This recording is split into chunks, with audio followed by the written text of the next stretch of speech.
시편.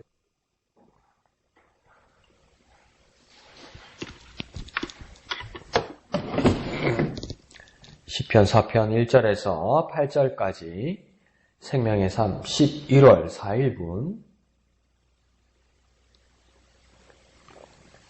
1절부터 다 같이 하람송으로 읽겠습니다. 시작. 내 의의 하나님이여 내가 부를 때에 응답하소서. 곤란 중에 나를 너그럽게 하셨사오니 내게 은혜를 베푸사 나의 기도를 들으소서. 인생들아 어느 때까지 나의 영광을 바꾸어 욕되게 하며 헛된 일을 좋아하고 거짓을 구하려는가. 여호와께서 자기를 위하여 경건한 자를 택하신 줄 너희가 알지어다. 내가 그를 부를 때에 여호와께서 들으시리로다. 너희는 떨며 범죄하지 말지어다. 자리에 누워 심중에 말하고 잠잠할지어다. 의의 제사를 드리고 여호와를 의지할지어다. 여러 사람의 말이 우리에게 선을 보일 자 누구뇨 하오니 여호와여 주의 얼굴을 들어 우리에게 비추소서. 주께서 내 마음에 두신 기쁨은 그들의 곡식과 새 포도주가 풍성할 때보다 더하니이다. 내가 평안히 눕고 자기도 하리니 나를 안전히 살게 하시는 이는 오직 여호와이시니이다. 아멘. 오늘 시편 4편도 다윗의 시입니다. 다윗이 여러 가지 우여곡절들을 겪었고 또 하나님 앞에서 평안과 부귀 영화를 누리기도 하였지만 그 가운데 항상 또 위기가 있었고 그 위기를 모든 사람들이 겪는 것이지만 다윗이 돌파하는 방법 중에 하나는 오늘 시편을 통해서 볼 수 있는 것은 하나님을 의뢰하고 하나님께 기도하는 모습이었습니다.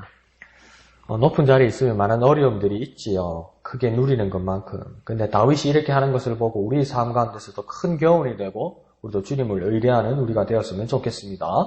자, 1절을 보면 내 의의 하나님이여 내가 부를 때에 응답하소서. 곤란 중에 나를 너그럽게 하셨사오니 내게 은혜를 베푸사 나의 기도를 들으소서. 이렇게 이야기하면서 우리가 곧 다윗이 부르는 이는 곧 의의 하나님, 곧 옳고 거룩하신 하나님이다. 이렇게 말하는 겁니다.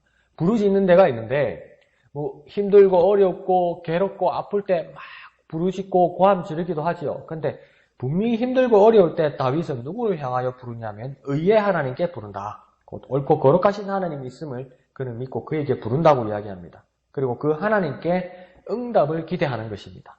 그냥 아파서 지르는 비명 정도가 아니라 그 하나님이 내게 응답하시는 하나님인 것을 알아서 믿어서 그렇게 기도하는 겁니다. 그래서 응답하소서 이렇게 기도하는 것입니다.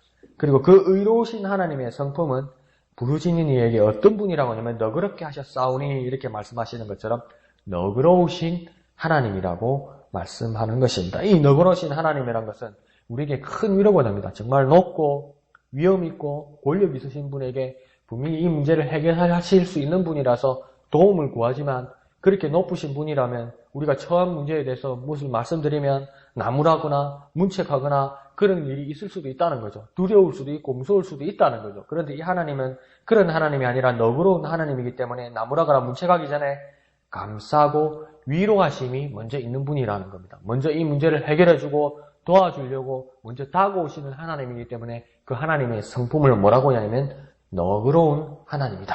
너그럽게 이미 하셨다. 이렇게 고백하고 있는 겁니다. 그런 하나님을 경험하고 알고 기대하는 사람들은 당연 무엇을 한다고 1절 끝에 되어 있냐면 기도를 하는 사람이라는 겁니다. 하나님이 너그러우신 하나님이라는 것을 믿는 사람은 하나님 참 따뜻한 분이네, 온유하신 분이네, 거기서 끝내는 것이 아니라 그렇게 너그럽게 우리를 받아주실 수 있는 하나님이기 때문에 그 하나님께 부르짖어 기도할 수 있는 겁니다. 부르짖어 기도하면 너그러우신 하나님이기 때문에 어떻게 하신다는 겁니까? 응답하신다. 그런 응답하시는 하나님. 그러니까 응답하심으로 곧 은혜를 베푸시는 하나님이다. 이렇게 합니다. 그래서 내게 은혜를 베푸사 나의 기도를 들으소서 이러잖아요. 그러니까 응답하소서 이래놓고 내게 은혜를 베푸십시오 이렇게 말하잖아요. 그러니까 하나님의 응답은 뭡니까? 우리에게 큰 은혜가 된다는 것입니다. 자, 이렇게 기도하는 사람과 비교되는 사람들에 대해서 오늘 2절에 대해서 이야기하고 있습니다. 이렇게 은혜 베품을 받고 또 하나님 앞에 기도하고 부르짖는 사람과 비교되는 사람이 2절에 인생들이라고 이야기합니다. 아니, 모두가 인생이죠. 인간으로서 삶을 사는 게 인생 아닙니까? 그런데 여기서 말하는 인생은 뭐냐면, 뭐 어떻게 한번 비교해 볼까요? 말 안 듣고 정말 답답한 사람에게, 화나는 사람에게 뭐랍니까? 아이고, 인간아, 이러잖아요. 근데 나도 인간이잖아요. 근데 여기서 말하는 인간아는 뭡니까? 뭔가 좀 제대로 하지 못하는 사람, 우리하고 다른 사람, 나하고 다른 사람이라 말할 때 인간아 이러잖아요. 여기서도 인생들아, 2절에서 이렇게 말하는 건 어떤 뜻이냐면 사람의 아들들, 곧 하나님의 백성이 아닌 세상의 사람들을 말하는 겁니다. 하나님과 무관하게 사는 사람들, 그런 사람들을 부를 때 인생들이라고 오늘 2절에서는 말하는 것입니다. 그러니까 다윗이 하나님으로 맡은 이 인생들이 다윗이 하나님으로 받은 이 나의 영광, 이 다윗의 영광을 그 자리에 이 인생들은 뭘 하냐면 욕되게, 헛되게, 그리고 거짓으로 추구하려 한다는 것입니다. 그래서 인생들아, 어느 때까지 나의 영광을 이렇게 하잖아요. 곧 다윗이 받은 영광을 바꾸어서 욕되게 하고 헛된 일을 좋아하고 거짓을 구하려는가 이러잖아요. 그러니까 다윗은 하나님 앞에 구하여서 하나님의 백성들, 하나님의 사람들을 하나님께 부르짖어 은혜를 구하여서 하나님의 은혜의 응답을 받았는데 인생들은 그 영광의 자리를 무엇으로 바꾸냐면 욕되게, 헛되게, 거짓으로 추구하려 한다. 그게 뭡니까? 인생들이라고 이야기하는 겁니다. 그러니까 우리 주변에 보이는 욕됨, 헛됨, 거짓됨, 그게 있는 자리들 있잖아요. 저렇게 추한 자리, 저렇게 안타까운 자리, 저렇게 더러운 자리는 원래 거기에 있어 마땅한 자리가 아니라 원래 하나님의 백성들, 하나님의 사람들이 그 욕됨, 헛됨, 거짓됨 대신에 하나님이 우리에게 주신 영광이 있어야 할 자리입니다. 그 자리는요, 마땅히 멸망받아야 할 자리고, 마땅히 죽어야 할 자리고, 마땅히 사라져야 할 자리가 아니고, 마땅히 썩어야 될 자리가 아니고, 그 자리가 바뀌어서 오늘 2절에서 말하는 나의 영광, 다윗의 영광, 하나님께서 주신 은혜의 영광, 응답의 영광이 있어야 할 자리라는 겁니다. 그러니까 이 자리가 어떤 자리가 됩니까? 버려야 할 자리가 아니고 이 더러운 자리, 저주의 자리도 회복되어야 할 자리입니다. 무엇으로요? 하나님의 영광으로요. 하나님의 영광으로 바꾸고 회복되기 위해서 우리는 뭘 해야 되겠습니까? 1절에서 말한 것처럼 기도해야 된다는 겁니다. 그 기도를 엄청 신뢰하고 있는 겁니다. 우리의 모습에서도 그 기도를 좀 신뢰하는 모습, 믿음을 가지는 모습이 우리에게 있기를 원합니다. 그래서 변화되는 삶을 추구하는 저와 여러분 되시기를 부탁드립니다. 자, 그러면서 3절에서는 또다시 인생들과 비교되게, 그러니까 하나님을 모르고 역됨, 헛됨, 고집됨으로 사는 그 인생들과 비교되게 3절에서는 하나님은 뭘 하셨다고 이야기하면 경건한 자를 택하셨다 이렇게 말합니다. 그래서 3절 보면 여호와께서 자기를 위하여 경건한 자를 택하신 줄을 너희가 알지어다. 그러니까 이전에 인생들과 비교되게 하나님께서 사람을 세우시는데 어떤 자를 세우시냐면 경건한 자를 택하셨다 이렇게 말하는 겁니다. 그래서 내가 그를 부를 때에 여호와께서 들으시도다 이러면서 경건한 자를 택하시고 세우심을 뭐라고 이야기합니까? 공공연하게 알아라 이렇게 얘기합니다. 그래서 알지어다 이렇게 말하잖아요. 그죠? 이거 뭡니까? 하나님께서 경건한 자를 세우신 것을 비밀리에 몰래 이렇게 하는 게 아니라고요. 그러니까 어제 영어 공부를 하다가 뭘 하나 봤는데 뭐냐면 사회적으로 말해도 이게 영어로 말해도 릴리전, 교회와 컬트가 이렇게 다르다는 겁니다. 컬트라는 영어가 있는데요. 꼭 똑같은 종교 행사인데 종교 행사와 컬트라는 행사가 다르다는 거예요. 그러니까 릴리전이라는 건 뭐냐면 일반 사회에서도 뭐 기독교나 불교나 뭐 어떤 유교나 이런 종교들은 뭡니까? 사회적으로 공인받고 사회적으로 무리를 일으키지 않고 사회적으로 도움을 주는 종교를 이 단체를 종교라고 이야기해요. 근데 컬트는 먼저 한국말로 하면 뭘까요? 비밀단체. 그러니까 자기들끼리 몇 명 자기들끼리 이런 거. 그러니까 비밀단체는 뭡니까? 애시당초 문제가 있는 거예요. 공개가 안 되는 거예요. 그러니까 지금 뭡니까? 청와대에서 일어나는 일도 뭡니까? 자기들의 종교라고 말하지만 그게 종교라고 말할 수 없는 것이 아니고 비밀단체란 말이에요. 자기들끼리 한단 말이에요. 자꾸 비밀이 생긴다는 거예요. 그건 종교가 될 수가 없는 거예요. 근데 하나님 오늘 뭐라고 이야기합니까? 3절에 공개적으로 뭐라고 합니까? 가운데서 너희가 알지어다 이렇게 이야기합니다. 내가 경건한 자를 내가 택해서 세워서 너희 모두가 알아라고 내가 오픈해 놓았다, 열어 놓았다 이렇게 말하는 겁니다. 이 경건한 사람들은 인생들과 비교되게 하나님이 분별하고 세우신 사람이라는 겁니다. 그러니까 경건한 자는 인생들과 비교돼요. 근데 인생들과 비교되는데 공개적으로 모든 사람들이 보게 하나님께서 세우셨어요. 그렇지만 여전히 인생들과 비교되게 하나님께서 세우신 사람이에요. 그러면 이 경건한 자들은 누구일까? 큐티를 할 때도 이런 질문이 우리에게 있어야 되는 겁니다. 묵상하면서 하나님이 경건한 자를 택하여 세우셨다고 이야기하는데 경건한 자는 누구를 말하는 것일까? 과연 경건한 자는 누구일까? 여러 가지 답이 있을 수 있지만 오늘 1절에서 보면 제가 생각할 때는 제가 묵상해서 깨달은 것은 경건한 자는 누구냐면 1절에서처럼 의의 하나님을 향하여 은혜를 구하고 기도하는 사람입니다. 경건한 사람이 누구냐? 하나님을 의지하고 의뢰하고 하나님의 은혜를 구하는 의의 하나님을 구하는 기도하는 사람입니다. 내가 정말 하나님 앞에서 경건하게 택하심을 받은 자라고 증명할 수 있는 방법이 뭡니까? 정말 하나님을 신뢰하여 기도하는가 안 하는가가 딱 결단이 나는 겁니다. 오늘 본문 안에서는요. 정말 내가 기도하고 있는가? 하나님을 신뢰하여 기도하고 있는가? 기도하고 있으면 나는 경건하게 택하심을 받은 자입니다. 그런데 내가 기도해도 괜찮고 안 해도 괜찮고 하는 게 귀찮고 해도 그만 안 해도 그만. 근데 교회 다니니까 그냥 하는 것 빨간불이 오는 겁니다. 이게. 그 경건함에서 우리가 다시 한번 묵상하고 하나님 앞에 돌이키는 저와 여러분이 되었으면 좋겠습니다. 우리의 기도를 들으신 하나님을 확신하는 것, 그것이 그분의 응답의 시작입니다. 내가 확신을 가지는 것 있잖아요. 야, 내가 기도하면 하나님이 들으신다는 확신을 가지는 거 있잖아요. 그게 내 노력인 줄 알았는데 하나님께서 나를 경건하게 세우셨기 때문이라는 겁니다. 그러면 내가 기도하는 이 자체가 뭡니까? 나는 경건하게 하나님의 택하심을 받은 자이고 응답의 시작입니다, 이게. 이제 기도 시작했으니까 언제 응답하실까? 언제 답이 나올까? 이게 아니고요. 내가 지금 이렇게 기도할 수 있는 것은 내 노력보다도 하나님께서 나에게 은혜를 베푸시고 택하셨기 때문이라면 뭡니까? 벌써 하나님과 소통이 있는 것이고 응답이 시작이 된 거죠. 그러니까 우리 기독교에서 말하는 그 응답은 참 다른 것이죠. 그리고 기도하는 우리가 하나님께 응답하는 방법입니다.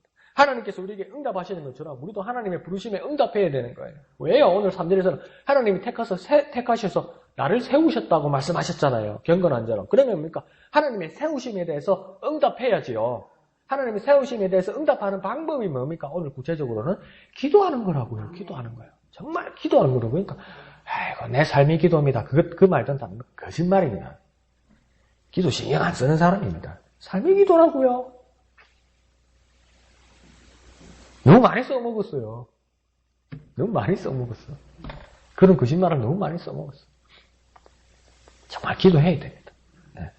그 모습들이 우리에게 일어나셔서 우리가 기도하는 자체가 하나님이 벌써 응답하시는 것이 시작이고 또 우리가 기도하는 자체가 하나님께 우리가 하나님께 응답하고 있는 것임을 알아 우리 삶에 구체적으로 기도의 삶이 일어나는 저와 여러분 되시기를 부탁드립니다. 자, 4절은 이런 하나님을 믿고 기도하는 경건한 사람이라면 뭐라고 이야기하냐면 4절에 보면 너희는 떨며 범죄하지 알지어다 이렇게 됩니다. 정말 하나님의 살아계심을 알면 하나님 앞에서 떨며 범죄하지 않아야 됩니다. 이 떤다는 모습에 대해서 경외한다는 모습으로 말할 수도 있고요. 저는 상반기 얼마 전까지는 계속 이 경외하는 마음에서 한 면을 말씀드렸어요. 뭐냐면 내가 하나님을 정말 사랑하기 때문에 내가 하나님을 실망시켜 드릴 수가 없다. 그래서 내가 하나님의 뜻에 합당하게 살려고 내가 노력한다. 이것이 경외의 모습입니다. 정말 내가 하나님을 사랑하기 때문에 내가 범죄할 수 없다. 그와 더불어 우리가 하나가 더 추가되어야 될 것은 뭐냐면 하나님은 정말 의로우신 분이고 정말 거룩하신 분이기 때문에 이거 좀 두려워할 줄 알아야 된다는 겁니다. 그 속에서 떨어라고 이야기합니다. 그 떠는 자에게 하나님을 두려워하는 자에게는 뭐가 있겠습니까? 거룩하신 하나님 앞에 범죄하지 않으려 한다는 겁니다. 그러면 정말 떨며 범죄하지 않는 경건한 사람은 어떤 사람이 되어야 되니까 자신을 살피는 사람이 되어야 합니다. 내 모습을 살피는 사람이니까 큐티의 삶이 참 중요한 게 뭐냐면 남을 적용하는 것이 아니라 우선 나를 적용하는 거라고 이야기했잖아요.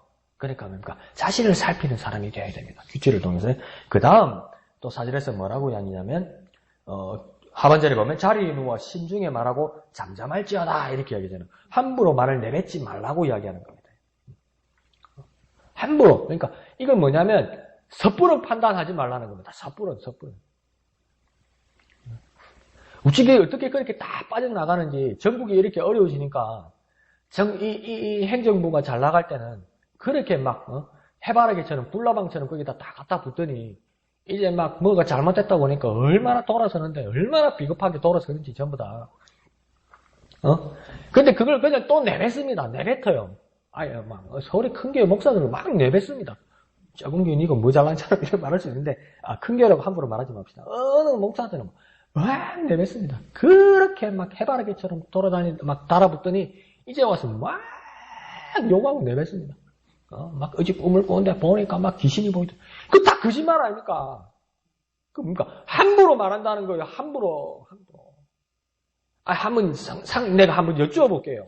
하나님께서 우리에게 주신 계시의 꿈을 주실 수도 있지요. 성경에 있으니까. 근데 그 괴상한 꿈을 꾸었을 때 한번 말을 해봅시다. 만약에 정말 예사롭지 않은 꿈을 꾸었을 때 말부터 합니까?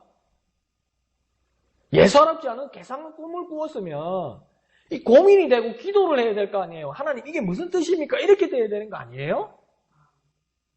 근데 왜 함부로 내뱉냐는 거예요. 함부로. 그 해석도 엉망진창이요. 말도 안 되는 소리요. 그러니까 여기서도 뭐라고 얘기합니까? 신중에 말하고 잠잠할지어다. 그러니까 더 쉽게 말해볼게요. 함부로 말뱉다가 사고 좀 치지 마라. 사고 좀. 좀 분란 좀 일으키지 마라. 말도 안 되는 소리 그냥 떠버려가지고 왜 이렇게 풍비박산을 만드느냐 이 말입니다. 이거야 지금. 아주 신랄한 말씀입니다. 좀 함부로 말하지 마라. 함부로. 기도 그렇게 하고 성경 그렇게 보면서 아무도 근거 없는 거죠. 꿈을 꿨는데 누구를 봤는데 뭘 그거뿐만 아니라 자기의 판단을 하나님을 의지한다고 그래놓고 함부로 말하는 이것들 전부 네 심중에 좀 고민하고 기도하고 하나님께 여쭤보고 밖에서는 좀 잠잠해라. 잠잠 이렇게. 참 중요한 말씀입니다. 우리에게 귀하게 적용되는 말씀이고 이 나라에 적용돼야 할 말씀인지도 모르겠습니다. 인간적으로 해결할 수 없는 일을 무모하게 터뜨리는 것, 그것은 자신의 무죄함을 드러내고 하나님이 보여주실 영광을 가리는 일입니다.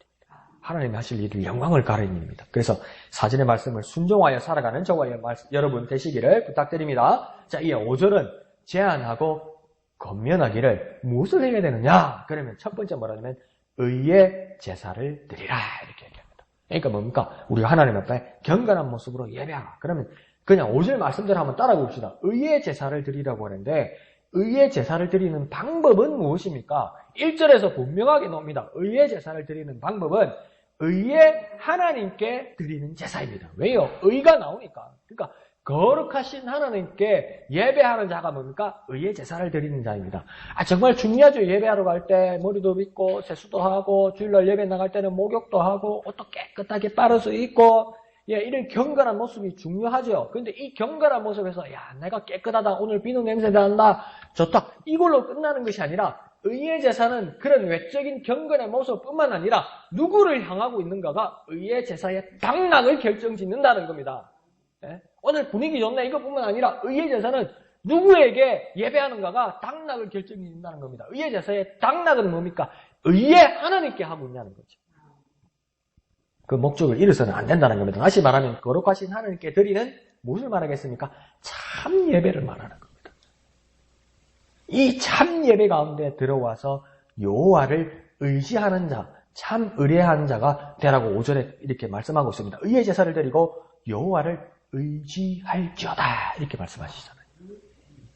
참 예배자는 어떤 자입니까? 여호와를 의지하는 자입니다. 의지하는 자입니다. 내가 정말 하나님을 의지한다. 하나님을 믿는다는 그 결단이 나타나야 되는 것이 참 예배의 모습이라는 겁니다. 참 안타까워요. 이게요. 교단마다도 이게 분위기가 달라서요. 영국의 성공회나 천주교회 같은 경우에는 이 사제의 설교가 되게 짧습니다. 그러니까 예배 가운데 미사 가운데 한 5분? 이래 됩니다. 어떨 때는 그 사제의 설교가 없어요.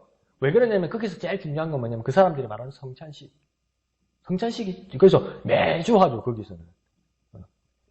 그러니까 이게 중심이 되어서 설교가 되게 짧아요.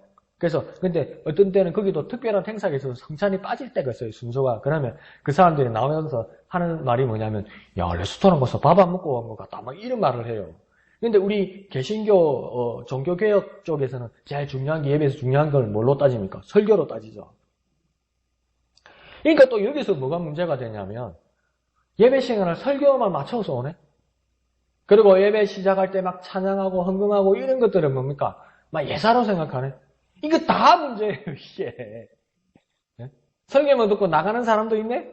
설교실에 맞춰서 왔다 가는 사람도 있네? 그걸 예배했다고 이야기하는 거예요. 근데 여기 다 걸려요. 이제 이쪽이고 저쪽이고. 그러니까 참 예배는 그게 아니라고요. 참 예배한 자는 의의 하나님, 거룩하신 하나님께 예배함으로 내가 하나님을 의지하겠다고 결단이 일어나야 참 예배라고 안 합니까?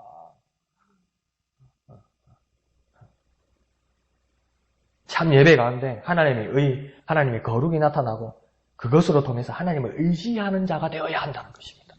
그런 놀라운 예배를 통해 변화를 일어나는 저와 여러분 되시기를 부탁드립니다. 자, 6절은 이 의의 제사 참 예배 가운데도 부정적이고 회의적이고 절망적인 말이 튀어나오기도 한다는 겁니다. 그래서 뭐라고 하냐면 여러 사람들의 말이 우리에게 선을 보일 자 누구뇨? 하오니 여호와여 주의 얼굴을 들어 우리에게 비치소서. 이러죠. 이게 두 가지로 어떤 사람은 다른 식으로 또 해석을 하더라고요. 이게 뭐냐면 우리에게 선을 볼 자가 누구뇨? 이걸 누가 말했다고 어떤 분은 이야기하냐면 다윗과 같은 사람들이 하나님의 영광 응답을 구하는 뜻으로 했다. 이렇게 말하기도 한다고 이야기해요. 뭐 그것도 가능하기도 해요. 그런데 뭐냐면 내가 여호와께 나의 말이 이렇게 말하지 않았어요. 지금 다윗이 뭐라고 합니까? 여러 사람들의 말이 이 말은 뭡니까? 나 다윗을 제외한 사람들이라고 이야기하는 거예요. 그럼 이 사람들은 누구냐면 이절의 인생들이라고 말할 가능성이 더 높아요. 제가 볼 때는. 그러니까 이 말은 뭐냐면 그 여호와 인생들이 하는 말이 우리에게 선을 볼 자가 누구냐? 이 말은 뭡니까? 회의적이고 부정적으로 말한다는 겁니다. 누가 선을 볼 수 있냐는 겁니다. 중매 서는 거 아닙니다. 여기서 선은 하나님의 선하심, 하나님의 거룩하심을 볼 사람이 누가 있냐고 말하는 겁니다. 여러 사람 다수가 그렇게 부정적으로 이야기하더라는 겁니다. 그러니까 그렇게 실컷 예배자리에 앉아 인서 놓고 내 마음이나 내 말이나 내 속 깊은 곳에서 그 의심이 일어나는 것, 이거 얼마나 많은 일이 있습니까? 그러니까 여기서도 뭐랄까 6절 시작할 때 한두 사람이 아니고 여러 사람들이 그렇게 이야기한다. 그러니까 예배의 자리에 들어와서도 예배를 구경하는 사람도 저것이 예배의 자리라고 말하는 바깥의 사람들도 예배의 전, 예배의 중간, 예배 후에 우리도 그 한가운데서 효과나 변화를 맛보지 못했다면 똑같은 사람이 되는 거죠. 그거는 큰 문제이죠. 그래서 6절 하반절에서는 뭐라고 이야기합니까? 이에 다윗이 하나님께 기도하는 모습입니다. 하반절에서 여호와여 주의 얼굴을 들어 우리에게 비추소서 이렇게 기도합니다. 이런 회의적인 자들에게 그리고 자신에게 일어나는 의심과 실망들에 대해 하나님께 간절히 기도하는 우리가 되어야 됩니다. 뭐라고 기도해야 됩니까? 여호와여 주의 얼굴을 들어 우리에게 비추소서. 하나님의 얼굴을 들어 우리에게 비추소서. 우리에게 응답하소서. 우리에게 보여주시고 우리에게 말씀하소서. 하나님의 은혜와 하나님의 영광을 우리가 그 응답으로 구합니다. 이렇게 기도하는 간절히 바라는 하나님을 의지하는 모습이 있어야 된다는 겁니다. 어느 인생들도 그것을 의심한다는 겁니다요. 이 예배 가운데 무슨 하나님의 영광 선이 나타나겠느냐. 우리 인생도 나태해지기 시작하면, 우리 인생도 게을리지기 시작하면 매번 예배의 자리에 나오는데도 그렇게 의심하기 시작한다는 겁니다. 이 예배 한번 해가지고 이 자리에 앉아가지고 이 새벽에 여기 와서 무슨 하나님의 성과, 무슨 하나님의 영광이 있겠느냐 이렇게 의심하기 시작한다는 겁니다요. 그때 다윗은 뭐라고 결단합니까? 여호와여 여호와의 얼굴을 우리에게 비추소서. 하나님 이 시간 이 자리에 우리 하나님의 얼굴을 비추소서. 하나님 오늘은 아닙니다. 다음입니다. 이렇게 말하지 않고 지금 이 시간 우리에게 하나님의 얼굴을 비추소서 이렇게 의지하는 기도가 우리에게 있어야만 한다는 겁니다. 우리는 예배 가운데 기도하는 중에 하나님의 얼굴, 그 하나님의 그 영광과 은혜를 구하는 우리가 되어야만 하는 겁니다. 그리고 이 모든 회중들이 이 가운데 혹여 의심하는 사람이 있으면 하나님은 그들에게도 동일한 은혜를 비추어 주옵소서. 동일한 주님의 응답을 주옵소서. 간절히 중보의 기도를 할 수 있는 우리가 되어야만 한다는 겁니다. 자, 그러면서 7절의 말씀을 보면 주께서 내 마음에 두신 기쁨은 그들의 곡식과 새 포도주가 풍성할 때보다 더하니이다. 이렇게 말하면서 이미 참 예배자는 이미 응답을 받았다고 지금 이야기하는 겁니다. 예배 들어와서 내가 응답을 받아야지 이렇게 말하는 게 아니고요. 실제로 가만히 보면 참 예배자는 이미 응답을 받았습니다. 이미 응답을 받았다고 말할 수도 있고 더 깊이 생각해 보면 이미 마음에 주셨던 것을 찾았습니다. 예배 자리에 와서 이미 하나님이 예배에 오기 전에 내게 주신 이미 응답을 내 마음속 깊은 곳에 있던 것을 이미 찾았다고 말하는 겁니다. 그 찾은 것이 뭐라고 실제로서 지금 이야기하고 있습니까? 그 응답이 뭐라고 이야기하고 있습니까? 기쁨이라고 이야기해요. 참 예배자는 이미 하나님께서 주신 것을 예배를 통해서 발견하게 되는데 그 참 하나님의 얼굴, 그 은혜, 응답이 구체적으로 7절은 뭐라고 이야기하냐면 기쁨이라고 이야기합니다. 근데 이 기쁨이 어느 정도인지 곡식과 새 포도주가 풍년일 때보다 더 기쁘다 이렇게 말합니다. 그때 농경사회 아닙니까? 돈보다도 더 중요한 게 그 당시에는 뭡니까? 먹을 겁니다. 곡식입니다. 곡식입니다. 근데, 농사를 잘 지어가지고 추수를 하는데 막 곡간에 꽉 차서 넘쳐요. 얼마나 기쁘겠습니까? 우리 학교 다닐 때 안 배웠습니까? 풍년이 왔네. 풍년이 금수강산. 얼마나 좋은 기면 그걸 노래를 불렀습니까? 근데 다윗은 뭐라고 이야기합니까? 곡식과 새 포도주에 비교할 수가 있느냐 이 기쁨이 이렇게 얘기합니다. 21세기로 한번 얘기해 볼 거예요. 내가 장난친다고 주식을 투자했는데 자고 일어나니까 펑펑펑펑펑펑 뛰어버리네. 10,000원을 투자를 했는데 뒤에 공이 막 펑펑펑펑펑 붙어버리네. 우와, 그래서 기쁜 거요. 하나님 은혜 베푸시다. 그래서 기쁜 거요. 그런데 여기서 뭐랍니까? 어디다가 그걸 갖다 비교하느냐고 이야기하는 거예요. 예배를 통해서 하나님 만난 기쁨을 어디 거기다 갖다 비교하냐는 거예요.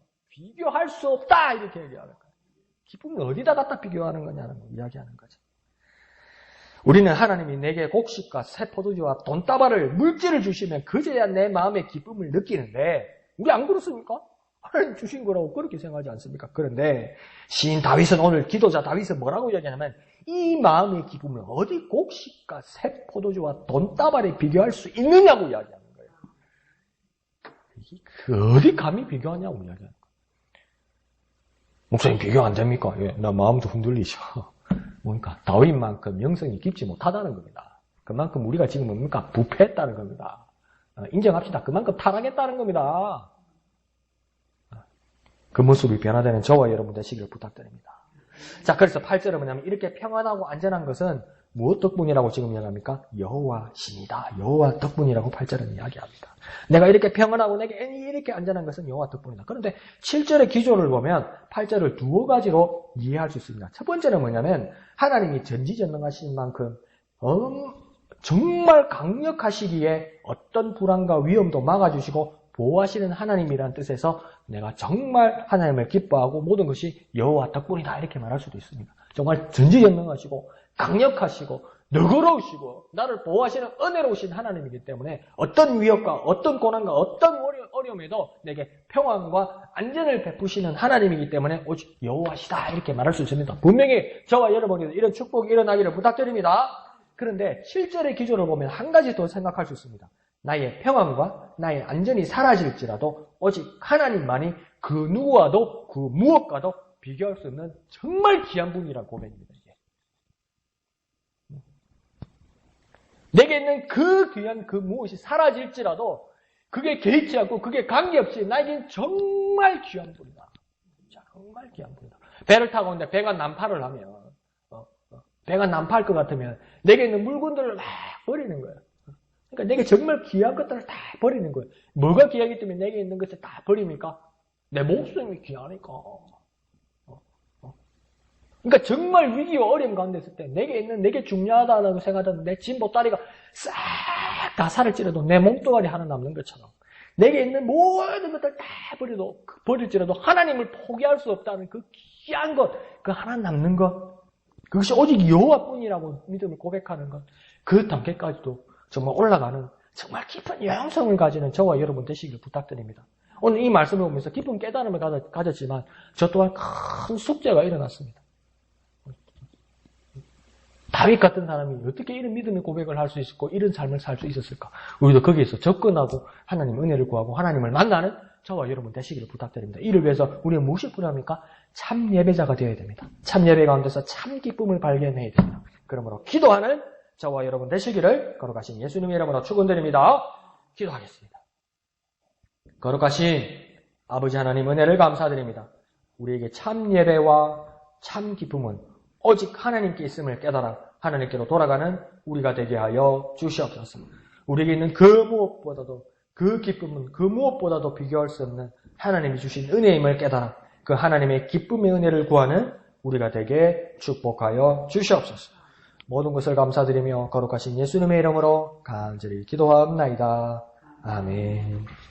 이 시간 말씀을 생각하시면서 기도하시고 또 진해 지역 복음화를 위해서 기도해 주시고 또 우리 교회가 운동하고 있는 오이코스 전도운동에 우리 모두 참여해 주시고 또 함께 해 주시길 부탁드립니다. A, B, C 그룹으로 나누어서 우리가 기도하고 있습니다. 매일 우리 그룹들을 생각하고 또 외워가면서 또 기도해 주시고 또 실천해 주시기를 부탁드립니다. 그리고 우리 목양교회를 위해서 더욱 기도해 주시기를 부탁드립니다. 오늘 밤 9시 금요 기도회에 있습니다. 금요 기도회에 모두 나오셔서 기도하시고 은혜 받으시기를 부탁드립니다. 토요일 예배당 미화와 식당 사역을 위해 헌신하는 분들을 위해서 기도해 주시기를 부탁드립니다. 주일 찬양대와 특별히 말씀을 전하시는 담임 목사님을 위해 더욱 기도해 주십시오. 또 주일 오후 예배와 큐티 나눔 모임을 위해서도 참여해 주시고 기도해 주시기를 부탁드립니다. 그리고 각자의 기도의 제목을 가지고 이 시간 다 같이 기도하겠습니다.